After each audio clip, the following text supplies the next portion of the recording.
Bon, moi, j'espère que le film vous a plu. J'ai hâte de savoir un peu ce que vous en avez pensé. Donc peut-être pour commencer, je voulais juste, pour prolonger ce que je disais au départ, préciser un peu que c'est vrai que la critique, c'est un peu particulier comme exercice, puisque c'est quelque chose qu'on fait en n'étant pas forcément spécialiste du domaine sur lequel on écrit, puisqu'on ne peut pas être spécialiste de tout. Et on est censé écrire quand même assez vite sur tout un panel de films qui sont très différents. Et donc, voilà, contrairement à d'autres manières d'écrire sur le cinéma, comme la recherche universitaire, par exemple, quand on fait vraiment des articles universitaires, là, on est censé tout savoir sur, en tout cas au maximum, sur le domaine sur lequel on écrit. Mais quand on écrit une critique, parfois, on connaît bien le cinéaste, la cinéaste, et puis parfois, on ne sait rien du tout. Donc, voilà, c'est juste pour accentuer le fait qu'on est tous légitimes, d'une certaine façon, à recevoir un film quand on est critique, qu'on connaisse bien le contexte, qu'on connaisse bien la façon dont il a été fait, ou qu'on n'ait aucune information. Et c'est pour ça que c'est important d'écouter ce qu'on ressent, et à partir de là, d'essayer de creuser un petit peu, de mieux comprendre pourquoi ce film nous a inspiré ça, parce qu'en général, il y a des raisons qui viennent du film lui-même et pas juste de nous. Donc c'est un peu ça tout l'exercice. Et puis, il y a aussi l'idée que par rapport à ce qu'on pourrait appeler du journalisme, plus généralement, là, dans la critique, il y a l'idée qu'on va regarder le film lui-même.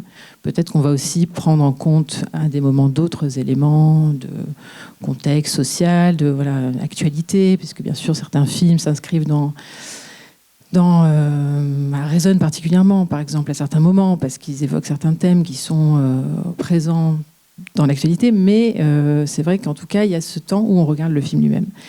Même si après, on va faire des liens avec d'autres choses, d'autres éléments du monde. Voilà, c'est juste une petite introduction pour situer un peu comment on se positionne par rapport au film.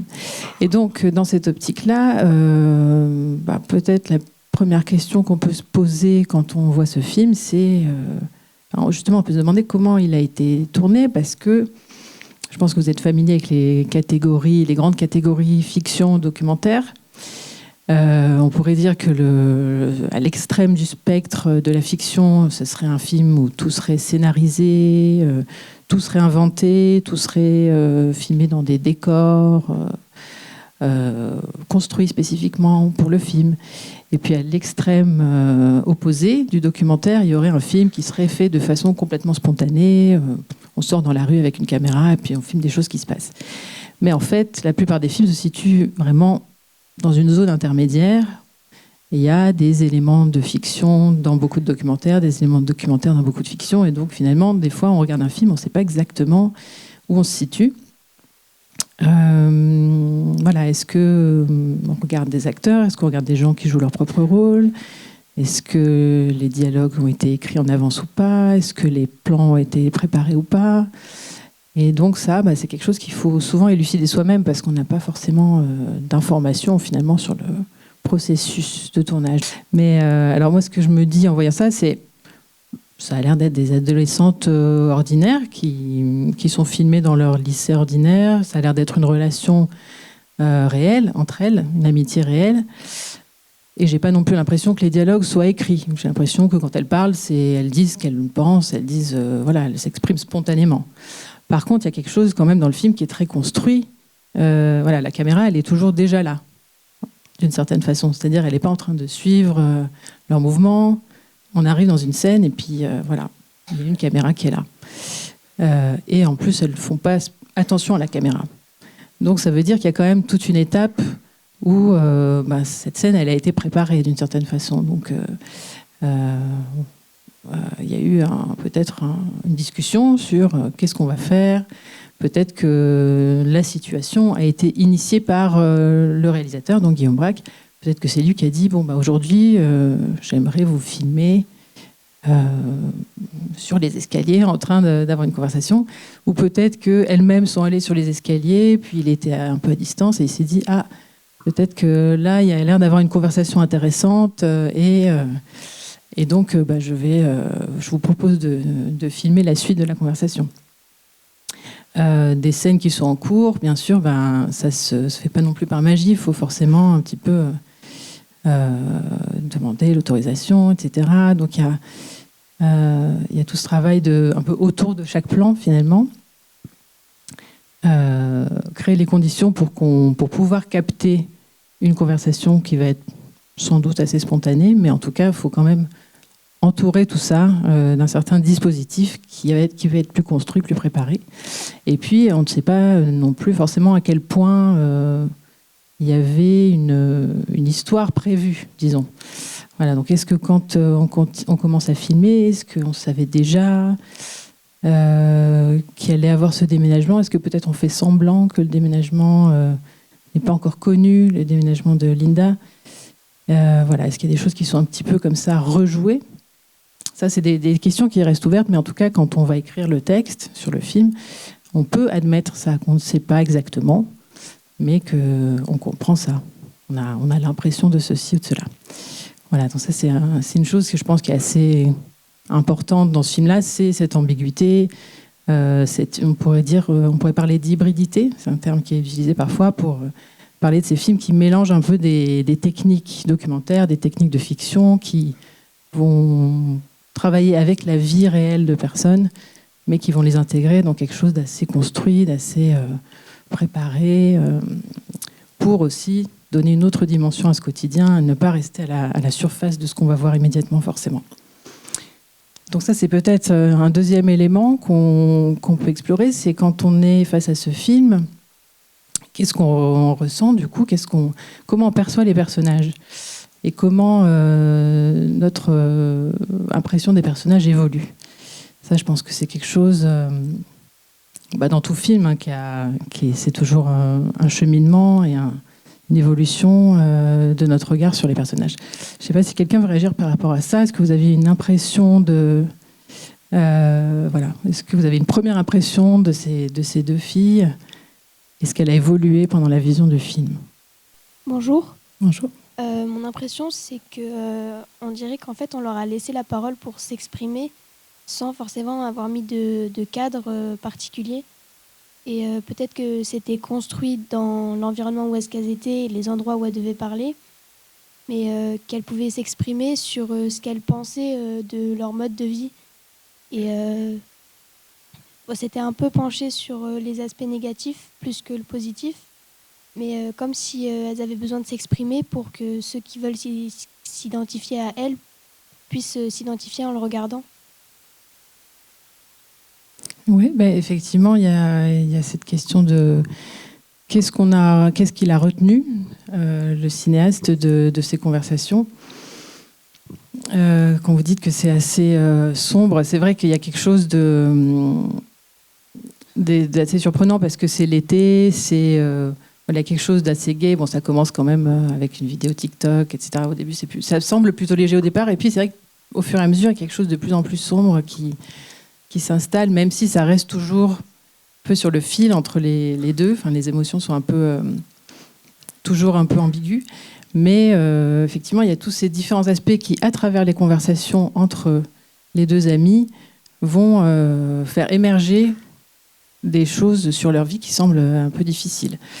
Et ça nous amène à une autre question qui est qu'est-ce qu'on ne voit pas dans le film? Ça, c'est une question qu'il faut, je dirais... Je vous conseillerais, si vous avez envie d'écrire des critiques, prendre le réflexe de se poser cette question. Qu'est-ce qu'on a vu, mais qu'est-ce qu'on n'a pas vu? Est-ce que quelqu'un veut réagir là-dessus? Qu'est-ce qu'on ne voit pas dans ce film? Est-ce que ça vous a frappé? Alors effectivement, moi je partage, je trouve ça assez intéressant. Donc on peut effectivement se poser la question de ce qu'on ne voit pas, donc le hors-champ. Moi j'ai trouvé que c'était un film qui excluait beaucoup les adultes. Donc on est de fait focalisé sur ces deux personnages qui sont donc deux jeunes filles, mais de mémoire, les adultes, il y a peut-être 3, 4, 5 plans maximum. Il y a la jeune femme qui pose des questions et qui d'ailleurs, toutes les fois où on la face caméra, ne réagit pas beaucoup. Il y a cet échange un peu lunaire avec, j'imagine, le proviseur du lycée, mais qui pareil est très bref. Et donc il y a vraiment, je pense, quelque chose effectivement de l'ordre du hors-champ qui pose beaucoup de questions. Moi, à l'inverse, j'ai ressenti aussi une grande inertie, puisqu'on est sur un enchaînement de plans fixes. Je crois qu'on a 7 ou 8 panoramiques très légers. Voilà, donc, pour réagir à chaud. Merci. Oui, il y a plusieurs choses là-dedans. Donc, sur la question des adultes, effectivement, on sent qu'il y a la volonté de... On se doute que c'est quelqu'un de plus âgé qui les filme. et voilà, que c'est pas un adolescent comme elle. Et il y a cette volonté de vraiment resserrer autour de ces deux, notamment les deux amies principales, et de vraiment s'approcher et de voir ce qui se passe quand on oublie un petit peu aussi le contexte, le point de vue de l'école, le point de vue des parents, mais qu'on reste vraiment avec elle. Et oui, peut-être les cadres sont fixes pour aussi signifier cette envie d'être avec et de rester finalement attentif. Et parce que c'est vrai que c'est souvent dans le fil des conversations qui, au départ, sont peut-être un peu anodines. Et puis là, il y a des choses qui sortent. Et tout d'un coup, on se dit, oula, je suis en train d'avoir accès à quelque chose d'important de la vie de ces personnes. Et donc, oui, quelque chose qu'on ne voit pas. C'est vrai que les adultes sont très peu présents. Et notamment, ce qu'on ne voit pas du tout, c'est les familles. Donc ça, il peut y avoir plein de raisons à cela. Mais en tout cas, je pense que du coup, ça nous donne à imaginer nous-mêmes dans quelles conditions elles vivent, quelles sont exactement leurs relations avec leurs parents. Elles parlent un petit peu de leur mère. En général, dans les deux cas, le père, il n'y a pas de relation avec le père, vraiment. Ou en tout cas, des souvenirs de relations plutôt négatifs. Mais voilà, on peut se demander comment ça se passe à la maison. Est-ce que c'est quand même joyeux? Est-ce que c'est très difficile? Est-ce que c'est violent, peut-être? Est-ce qu'il y a de la pauvreté? Parce que c'est vrai qu'une famille, 7 enfants avec une mère seule, on se dit, ça ne doit pas être évident, même économiquement, etc. Donc voilà, tout ça, c'est des choses qu'on doit imaginer nous-mêmes et qui rendent la vision du film aussi plus intrigante, parce qu'on ne nous a pas expliqué tout ce qu'il y a à savoir. Mais on a des petites touches, des informations par touche qui nous amène à essayer de faire l'exercice de notre propre imagination aussi. Et qu'est-ce que je voulais dire par rapport à ça? Les adultes, oui, alors il y a aussi donc la question effectivement des adultes dans le lycée, où toujours aussi on doit deviner un peu qui ils sont. Effectivement, le proviseur, on se doute que c'est le proviseur. On est projeté tout de suite dans cette conversation avec une adulte qui les interroge sur leurs souhaits d'orientation et leur famille, et bon, on ne sait pas trop qui c'est au départ. Après, on comprend que c'est sans doute on voit à la fin, au générique, que c'est une psychologue scolaire. Mais on peut se dire c'est une conseillère d'orientation. Mais en tout cas, voilà, on doit comprendre un peu par nous-mêmes, ce qui nous rend toujours assez actifs. Et globalement, à part cette scène-là, qui est peut-être une vraie conversation approfondie, oui, les adultes, c'est toujours un peu l'autre. On est vraiment du point de vue de ces adolescentes, et les adultes, c'est un autre monde. Et en même temps, il y a cette scène intéressante où elles observent, les 3 amies observent des profs ou en tout cas du personnel du lycée qui discutent entre elles, des femmes, et elles trouvent ça étrange. Elles ont l'air de s'amuser, et c'est trop bizarre. Pourquoi elles s'amusent? Et donc, voilà, je pense que le film, c'est un film sur un temps de la vie aussi. Au-delà de ces cas particuliers, ça parle aussi de l'adolescence peut-être en général, un petit peu.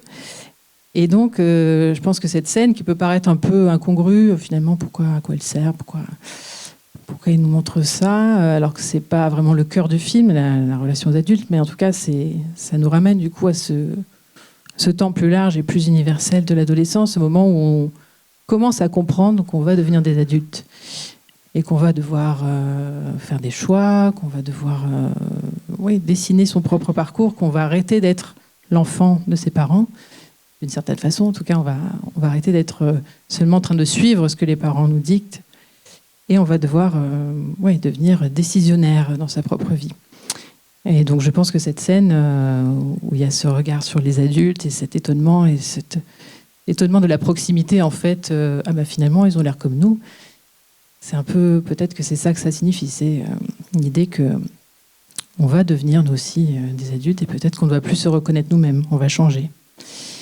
Voilà. Par rapport à la tonalité du film aussi, pour revenir à... pardon, vous vouliez oui, on a parlé du hors-champ, et il y a maintenant une tendance très lourde dans le documentaire qui est de ne pas entendre la question. On a les réponses, on n'entend pas la question, puisque on me dit que ça prend du temps. Voilà. Comme on est sur les formats télé 26, 52, 72, il ne faut pas prendre de temps. Et il y a une autre tendance aussi, il faut qu'un documentaire soit bien filmé, soit beau. Il y avait un petit cinéaste américain des années 60, John Cassavetes, qui disait peu importe comment c'est filmé, un documentaire, ce qui est important, ce qui est dit. Et ce n'est plus le cas maintenant. Il faut que ça soit bien filmé, un documentaire. Alors après, il y a plein de tendances différentes, mais c'est vrai qu'en tout cas, ce qui est sûr, c'est que l'idée de densifier le récit, je suis tout à fait d'accord, de densifier en éliminant par exemple les questions. Et il y a une autre tendance, moi, que je remarque aussi, c'est la tendance à monter une réponse à une question sur des images où on voit autre chose. Et donc comme ça, on raconte deux choses à la fois. Voilà. Donc je pense que oui, il y a peut-être une peur que les gens s'ennuient de plus en plus pressante et qui nous pousse à densifier comme ça. Alors là, bon, il y a carrément pas de question puisque finalement, c'est pas le mode opératoire de Guillaume Braque. Justement, c'est de faire parler les protagonistes entre elles parce que c'est pas du tout la même nature de parole qui va en ressortir. Oui, la mise en scène il y a une mise en scène qui est très claire et qui est très assumée, dans le sens où, voilà, il n'y a pas de, enfin, la fixité des plans qui est très nette, la composition des plans, voilà, affirme tout de suite que, oui, c'est du cinéma, donc il y a de la construction, il y a de la mise en scène, il y a sans doute une part de scénarisation et c'est pas, ça n'enlève rien finalement à la véracité de ce qu'on voit aussi. Et c'est une façon au contraire de créer un cadre, de créer une sorte de cadre au sein duquel va pouvoir mieux être révélé peut-être la nature profonde de ces personnes. Ce que je voulais dire aussi, c'était par rapport au titre. Est-ce que quelqu'un a remarqué à quel moment on entend, enfin déjà vous avez remarqué, je pense qu'on entend le titre du film dans le film. Et pourquoi, à votre avis, qu'est-ce que ça signifie d'avoir choisi ce titre? Ou en tout cas une de ces questions-là. On l'entend au moment où elle parle du métier qu'elles aimeraient faire. Donc c'est Linda, je crois qu'elle s'appelle, qui dit ça. Qui dit que ça me ferait un petit pincement au cœur. Et par contre, la signification, je sais pas, j'y ai pas trop réfléchi. Mais voilà. Bah déjà, ce que je trouve drôle, c'est que quand on entend le titre, c'est un moment qui est assez, enfin, qui est drôle. Vous avez ri d'ailleurs, j'ai remarqué. Enfin, il y a quelque chose d'amusant parce qu'elle dit, voilà, finalement, quelqu'un va mourir, ça va me faire un petit pincement au cœur, comme si c'était presque trop déjà. Et alors que bon, on pourrait se dire. Chaque mort est terrible, mais non, ça révèle un petit peu une forme d'endurcissement ou alors une forme de peur de souffrir. Mais en tout cas, oui, ça dit beaucoup peut-être le fait qu'elle dit ça me fera un petit pincement au cœur. Donc je pense que c'est assez révélateur de la tonalité du film, justement, dont on parlait tout à l'heure, cette idée qu'il y a une douceur, voilà, dans cette amitié, il y a quelque chose de très beau, parce qu'on sent l'affection qu'il y a entre ces filles, et en même temps, il y a la séparation qui va arriver et du coup la nécessité aussi de se protéger de la douleur, qui est à la fois la douleur qu'elles ont pu connaître dans leur enfance ou la douleur de juste devoir se séparer d'une amie. Et donc voilà, je pense que dans ce moment, en fait, peut-être que le titre a été choisi aussi parce qu'il arrive dans ce moment-là où il y a cette ambiguïté, cette ambivalence. Non, mais je réagissais au pincement au cœur aussi. Effectivement, je l'ai vraiment tout de suite reçu dès qu'elle l'a dit et ça fait écho au titre du film et j'ai senti que c'était vraiment un moment important dans le film lorsqu'elle parle de ce pincement au cœur. Et en fait, elle parle vraiment de sa difficulté de créer un lien avec l'autre et que la peur de l'abandon, comment est-ce que j'arrive à me lier avec un autre que moi-même ou une autre que moi-même. Mais ce qui m'a frappée, c'est qu'à un moment, juste avant qu'elle soit dans le train, au moment où il est dans le train, elle dit... que en fait c'est sa mère qui lui dit de pas avoir d'amis et que je trouve que c'est vraiment un moment très très important mais que je trouve dommage de ne pas l'avoir creusé et justement de ne rien savoir de ça parce que quelque part elle parle beaucoup de ses problèmes de relation à l'autre et là c'est comme si on avait une petite idée de qu'est-ce qui est aussi le pourquoi en fait qu'elle n'arrive pas à créer ce lien et ça, moi j'ai senti une petite frustration de pas en savoir plus, mais c'était sûrement volontaire, de ne pas donner plus de place à ça. Mais j'aurais aimé savoir, en fait, qu'est-ce qu'il y avait derrière et pourquoi est-ce qu'elle ne peut... Enfin, sa mère, quelque part, ou en tout cas, c'est ce qu'elle dit. Après, la vérité est complexe, sûrement, mais qu'il y a cette interdiction de n'avoir autre chose que sa mère et ses frères dans sa vie comme lien à l'autre. Et donc voilà, je trouvais qu'il y avait une piste de quelque chose. J'aurais aimé que ça aille un petit peu plus loin là-dessus, pour le coup. Oui, c'est vrai qu'on peut se demander à quel point ça vient aussi de l'extérieur, cette tendance à vouloir se protéger. Mais je trouve moi, dans les conversations, j'ai l'impression que c'est aussi peut-être que sa mère lui dit ça parce qu'elle sait qu'elle est finalement trop sensible et que effectivement, si elle s'attache, elle va vraiment ensuite être mal. Et donc, c'est peut-être une façon de la protéger, mais qui est assez paradoxale. Mais c'est vrai qu'en tout cas, il y a toujours cet aspect très ouvert dans les récits de Guillaume Braque en général. Donc ça, on pourra peut-être en parler après de son œuvre en général. Mais oui, notamment la fin aussi est très sur tout ce qui suit ce moment-là est très sur le fil parce que à la fois il y a de la joie, on est sur la plage, on se baigne, et puis en même temps les expressions sont assez tristes. Il y a la chanson qui est assez mélancolique aussi, et on sait que c'est finalement un peu les derniers moments de ces trois amis réunis. Donc c'est vrai qu'on ne sait pas si finalement est-ce qu'elle va rompre sa règle, et est-ce que finalement elle va rester amie avec Irina, ou est-ce que Linda donc, ou est-ce qu'effectivement ça va être leur dernier moment d'amitié, et puis que tout ça va se désintégrer. Donc ça c'est à chacun de l'imaginer selon sa propre sensibilité. Mais donc oui, peut-être que là, on a un petit peu... Je ne sais pas si quelqu'un veut ajouter quelque chose sur son ressenti du film, des impressions, des choses qui l'ont interpellé. Merci, bonjour. Moi, je voulais revenir sur l'aspect du hors-champ avec le monde des adultes qui est très séparé de leur monde à elles. Et moi, à la différence, j'ai trouvé qu'en fait, le monde des adultes agissait beaucoup sur leur monde à elles. Parce que tous les instants où, dans le hors-champ, on peut comprendre... qu'un adulte, c'est un prof qui crie, ou c'est une intervention pour appeler le masque, les règles d'hygiène, ou alors c'est les parents qui, du coup, ont des comportements qui peuvent être compliqués à gérer pour elles, et que du coup, en fait, moi je sens qu'il y a vraiment une césure entre ces deux mondes, mais qu'en même temps, elles sont très encadrées, et que du coup... tout cet aspect de les découvrir, en fait, il est toujours sous le prisme aussi du regard d'un adulte. Et que du coup,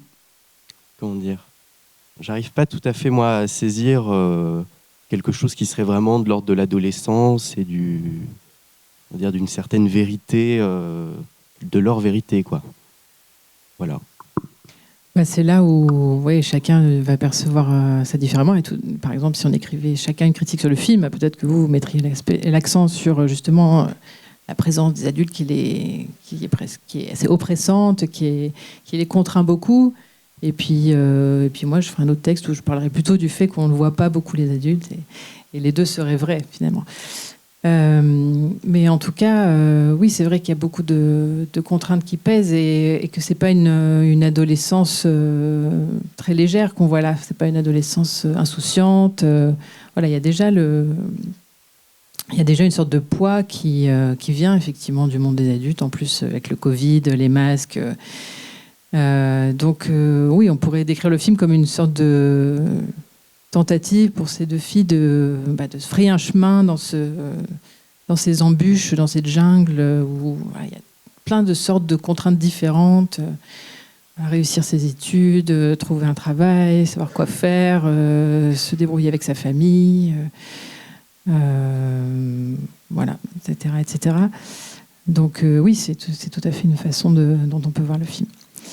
Et donc, si on met un peu ce film-là en regard avec les autres films de Guillaume Braque, je ne sais pas si vous avez eu l'occasion d'en voir, et notamment À l'abordage, qui était sorti un peu sur la même période, enfin en tout cas avant mais pendant la période Covid, ça peut aussi éclairer le film quand même, parce que donc tout ce que je disais sur c'est bien de ne rien savoir, voilà, c'est important, mais bien sûr, quand on sait des choses, ça peut éclairer aussi.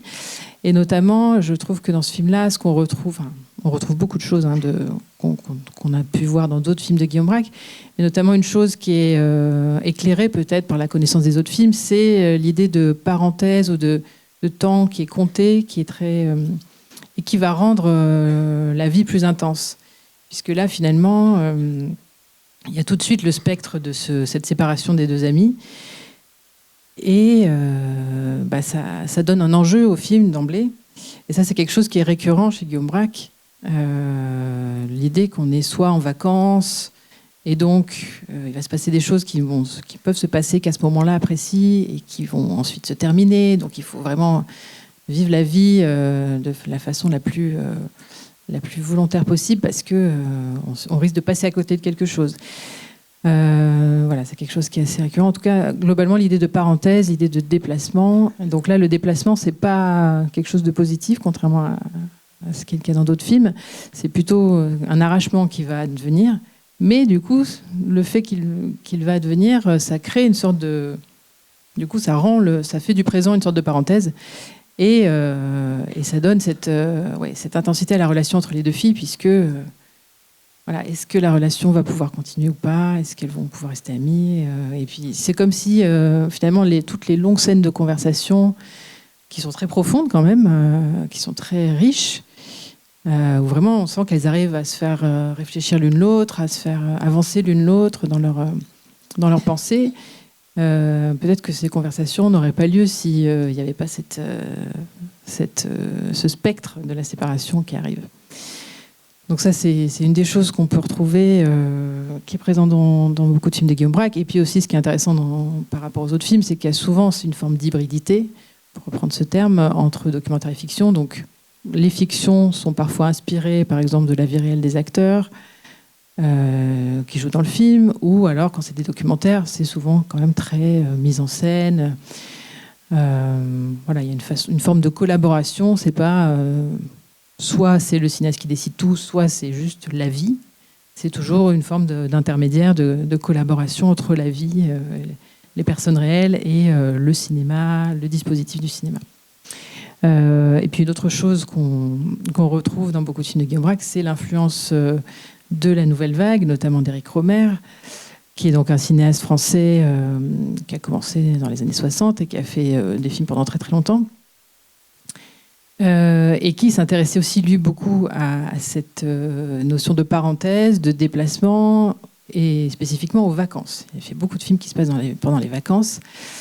Là, on est plus en mode pré-vacances dans ce film-là, mais en tout cas, ce qu'on trouvait beaucoup chez Rohmer, et qui a fait un peu la spécificité de ses films, c'était l'idée qu'on va se fixer sur quelque chose de très quotidien, et qu'en regardant suffisamment longtemps et en vraiment prêtant attention finalement à ce qui pourrait être ordinaire, on va voir apparaître quelque chose finalement de très profond, là où on n'attendait pas. Donc voilà, dans les films de Rohmer, il y a beaucoup aussi de personnages qui parlent entre eux. Ce sont plutôt des fictions, mais en tout cas, des dialogues qui sont très très fournis, et à travers lesquels on va partir d'une situation concrète. J'ai croisé une telle et je n'ai pas su s'il fallait que je lui dise ou pas ceci ou cela. Enfin, des choses qui paraissent totalement banales. Et en fait, il va creuser ces situations jusqu'au point où on va arriver à des questions philosophiques. Et là, c'est un peu le cas aussi, je trouve, dans les conversations entre Linda et Irina. Toute cette conversation sur est-ce que Linda voit le mal parce que vraiment le mal existe, parce que vraiment il est omniprésent, ou bien parce qu'elle-même a peur en fait qu'il existe, et donc elle le projette, elle le fantasme un peu partout pour s'en protéger.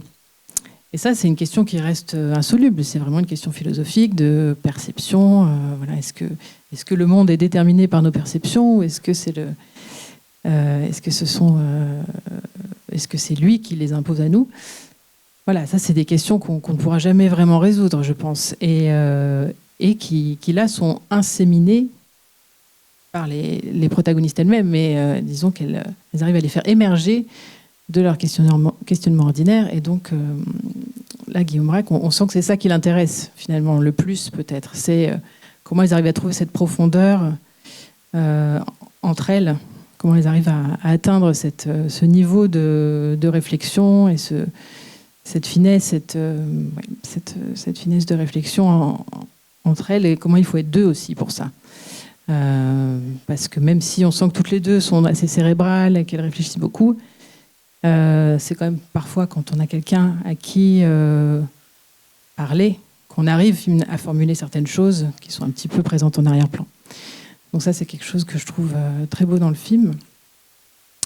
Et puis, sur la fin, sur les... Oui, en fait, il y a globalement l'idée de prendre au sérieux le quotidien. Et puis, ce que je voulais dire aussi, c'était par rapport aux les éléments extérieurs qu'on peut prendre en considération quand même quand on va critiquer ce film, donc dans le sens écrire une critique par exemple, c'est le lieu. Pourquoi Hénin-Beaumont? Est-ce que vous voyez où c'est Hénin-Beaumont? Est-ce que ça vous évoque quelque chose? Calais? Voilà, on entend là dans le film que c'est à côté de Calais. Est-ce que quelqu'un veut réagir par rapport à ça, par rapport au lieu où se déroule ce film? C'est dans le nord de la France. Après, je sais pas qu'est-ce qu'il y a de dire particulier à Hénin-Beaumont. C'est pas une très grosse ville. Quelqu'un d'autre voulait ajouter quelque chose? Non. Effectivement, on sent de toute façon, même à leur conversation, que c'est une ville qu'elles n'aiment pas particulièrement. Irina a dit je préfère aller dans le sud. Et puis, Calais, c'est un peu plus la grande ville déjà, on voit. Mais donc il y a ça, effectivement, c'est pas un territoire qui est associé à un rêve particulier. C'est pas un territoire qui est valorisé, disons, dans l'imaginaire, ni des protagonistes, ni, je dirais, en général en France.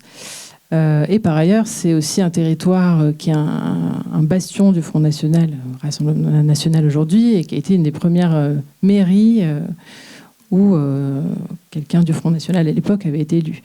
Donc on peut se demander pourquoi est-ce que ce film a été tourné là. Est-ce que c'est complètement par hasard? Ou est-ce qu'il y a un lien avec cette histoire-là? Parce que c'est vrai que le nom d'Hénin-Beaumont, mais si c'est une petite ville, a été connu, je pense que c'était en 2013.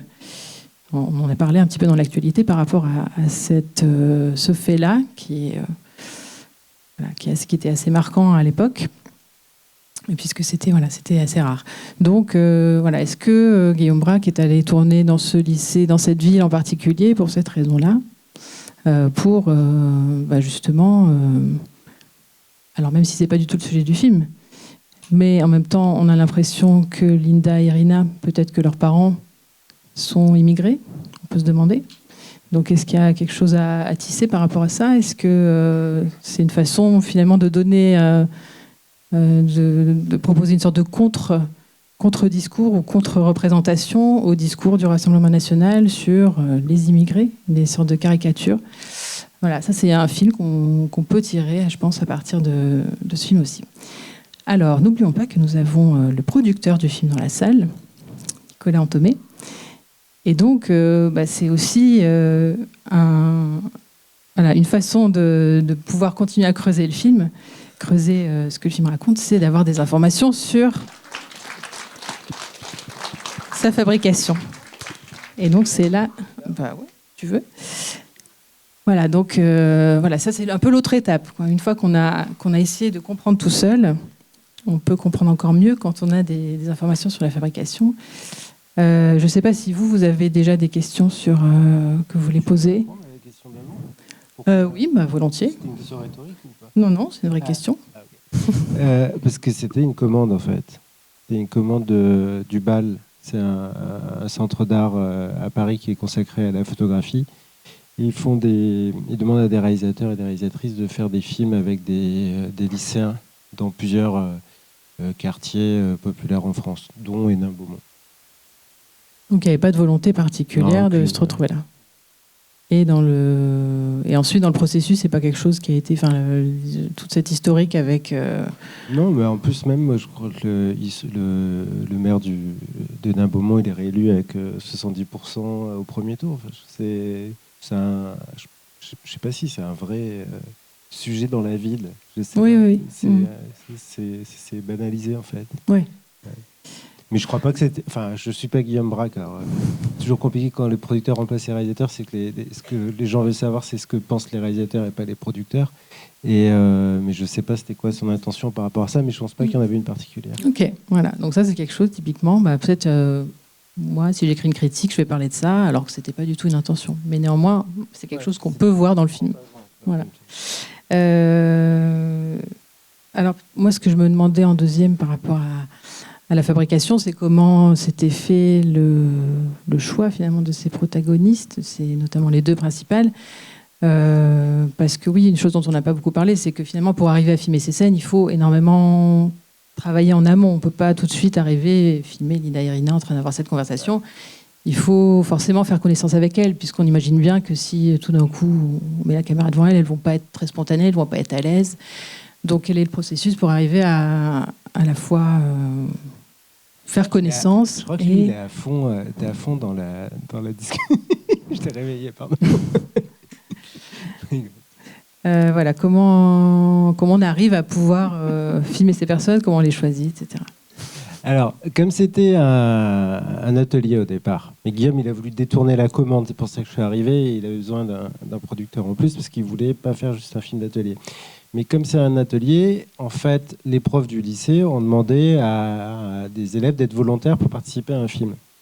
Donc il y a, je crois, une douzaine ou une quinzaine de lycéens qui ont participé à un groupe qui a travaillé avec Guillaume, qui venait toutes les 2 semaines, je crois, à peu près, pendant 2-3 mois, faire un travail avec eux. Et c'était des exercices filmés où il leur posait des questions, où il leur demandait d'improviser sur un sujet, de parler de leur vie, d'essayer d'extérioriser leurs sentiments, etc. Et en fait, la difficulté après pour faire un film, c'est tout ce que tu as raconté avant sur la dimension construite du film. C'est-à-dire quel personnage on va isoler, qu'est-ce qu'on va filmer, comment on va filmer. D'ailleurs, au générique, à la fin, il y a écrit mise en scène, hein, il n'y a pas écrit réalisation. Tout ça s'est fait pendant cette période, parce qu'au début, il y a une douzaine de lycéens et de lycéennes. Bon, tout le monde s'en va. Et je rigole. Et il y en a, et à la fin, il n'y en a que 2, voire 3 qui restent là. Parce qu'il se dit que c'est avec elle qu'il peut raconter une histoire. Et il a ce sentiment qu'il y a une histoire à raconter avec elle dans les discussions qu'il a, quand il apprend des choses, notamment la question du déménagement. Et il en a la conviction après, pendant le montage. Mais il avait filmé. Oui, et donc pendant le montage, est-ce que c'était assez finalement défini en amont de tourner chaque scène, ce qui allait être filmé? Est-ce qu'il y avait une sorte de scénario finalement? Oui. Alors, je pense que c'est un mélange. C'est-à-dire qu'il provoque des choses. Je pense que même par exemple, la séquence avec la psychologue, elle est provoquée. C'est-à-dire, il sait qu'il y a une psychologue, il va essayer de créer cette situation-là. Oui, parce que déjà, le fait qu'elle soit 2 avec la psychologue, c'est pas normal. En fait. Il y a plein de trucs comme ça. Donc, ce qui montre que c'est vraiment un réalisateur, quoi. Et après, est-ce qu'il va construire... Je pense que, comme il a l'intuition que le film va tourner autour de cette dialectique, il y en a une qui reste, l'autre qui part, cette amitié qui est remise en cause, il voit même une dispute qui a lieu, même si elle se rabiboche un peu après. Comme il a cette conviction, il va organiser son tournage en fonction de ça. Mais il n'y a pas que ça, il y avait d'autres protagonistes, comme on dit maintenant, c'est le terme à la mode, d'autres protagonistes qui avaient été filmés pendant le tournage et qui n'ont pas été gardés au montage. Parce qu'en fait, le plus dur quand on fait un documentaire, c'est de trouver une histoire à raconter. Donc, on la cherche au montage. Et qu'on commence à trouver l'histoire, les personnages qui vont permettre de raconter l'histoire, dire qu'est-ce qui va faire qu'à un moment ces deux-là vont se disputer, est-ce qu'elles vont se réconcilier, grosso modo l'histoire autour du déménagement. Une fois qu'on a trouvé l'histoire, on élimine un peu le reste, on essaie de se concentrer sur l'histoire, comme dans une fiction. Donc oui, il y avait plus d'autres personnes. Oui, parce que notamment la troisième amie, on se demande si elle était plus présente, parce que là, elle est un peu fantôme. Bon, elle est là, mais on ne sait pas trop qui elle est. Mais comme tu l'as dit, les deux ont la particularité de très bien parler, moi, je trouve. C'est-à-dire de vraiment extérioriser leurs sentiments, d'avoir des vrais raisonnements, et de l'avoir à 2, et tout ça, et ça marchait. C'est très rare d'arriver à capter cette chose-là aussi longtemps et aussi finement, quoi. Moi, ce que je me suis aussi demandé, c'est est-ce qu'il y avait 2 caméras, parce qu'on a l'impression, alors c'est toujours l'ambiguïté, soit il y a certaines scènes, on voit qu'il y a différents angles, donc soit il y avait 2 caméras sur une même prise, soit ça a été filmé, enfin ça a été répété plusieurs fois sous différents angles, mais des fois ça paraît bizarre. Donc voilà, je me demandais à peu près. Tu dis qu'il y a 2 caméras? Non, en tout cas, des fois il y a plusieurs angles sur une même scène. Ah oui. Donc on ne sait pas si ça a été répété ou si. Non, il y a une seule caméra. D'ailleurs, le chef opérateur, c'est un réalisateur aussi. Il s'appelle Emmanuel Gras. Il a fait Bovine, Makala, un film que j'ai produit aussi. Et c'est aussi un chef opérateur qui filme très bien, de manière générale. Et ce qu'il disait, lui, du tournage, c'était qu'en réalité, Guillaume sait toujours ce qu'il veut filmer, comment il veut le filmer, où il veut mettre la caméra. Donc c'est même pas Emmanuel qui a amené cet aspect très construit dans l'image, c'était vraiment une intention de Guillaume. Et oui, il y a plusieurs axes, etc. Enfin, ouais. Mais il n'y a qu'une caméra. C'est étonnant quand même, parce que parfois, du coup, tout le travail de montage arrive à visibiliser un peu ça et à faire qu'on a l'impression que c'est vraiment la suite, ce qui est quand même plus dur en documentaire en général. Et oui, donc du coup, je me demandais si aussi sur la période de l'atelier, c'était combien de temps à peu près disons avant d'arriver, la période un peu de repérage qu'on appelle, ou en tout cas de préparation, tout ce qui précède le tournage, où on est déjà avec les personnes, mais ça a duré 2-3 mois, parce qu'en plus il y avait toutes ces histoires de Covid et de confinement, donc on avait dû reporter le tournage à un moment. Ah oui, on a eu un technicien qui a été positif juste avant qu'on tourne. Enfin, on a eu plein de soucis de cet ordre-là et qui ont allongé la durée. Mais là, ça s'est étendu sur une période de 2 ou 3 mois, à raison je crois, d'une demi-journée toutes les 2 semaines où Guillaume allait à Hénin-Beaumont pour voir le groupe. Et il l'a fait aussi par moments avec le chef opérateur ou avec d'autres personnes de l'équipe, même si ça reste une petite équipe, pour envisager le tournage et voir comment ils allaient faire les choses. Comme sur une fiction où on va repérer les décors et travailler avec les comédiens, en vérité. Et donc les scènes de cours, c'est vraiment c'est des vrais cours qui ont lieu. C'est pas recréé pour le film. Et c'est vrai que ça, c'est un aspect important puisqu'il tournait dans le lycée. Après, on vient de faire un autre film avec Guillaume qui se tourne aussi dans un lycée, mais là dans le sud, dans la Drôme, au sud-est. Et là, un aspect qui est très important, c'est d'avoir la complicité des profs. Et là, le proviseur était très partant, dans la Drôme aussi, mais par contre, dans la Drôme, ça venait pas du tout. Les profs, ils n'étaient pas impliqués au départ, et ça rend les choses plus difficiles. Là, les profs étaient à fond, enfin, notamment une qu'on voit à un moment, et ça rend évidemment la fabrication du film plus facile à tous les niveaux. Bonjour, moi c'est une question. La musique de fin, c'est une musique qui a été composée pour le film ou vous l'avez trouvée comme ça? Alors, c'est une chanson de Françoise Hardy qui doit dater des années 60-70, donc tu étais né depuis assez longtemps, je pense. Et t'as mis une blague, marche pas, personne qui rigole. Et donc, c'est une chanson de Françoise Hardy qui est assez connue, mais c'est pas forcément ce que vous écoutez. Et Guillaume, en fait, dans plusieurs films, il a mis plusieurs films documentaires. Il a mis, c'est une sorte de signature, il a mis une chanson qui clôt le film et qui est souvent une chanson de répertoire. Bon, on avait fait un film qui s'appelait Le repos des braves, c'était une chanson de Georges Brassens. Dans L'île au trésor, c'était UB40. Et après, dans les fictions, il en a mis aussi, mais ça fonctionne pas exactement de la... Ah si, quoi, si t'en avais... Enfin, il met souvent ça, voilà. Et donc, bon, c'est une chanson qui raconte quelque chose, qui s'appelle Amitié, qui raconte quelque chose, évidemment, sur ce qu'on a vu et qui permet aussi peut-être d'amener les personnages vers la fiction, vers le cinéma, quoi. Il faut s'arrêter là. Merci à tout le monde pour les questions et les remarques et l'attention.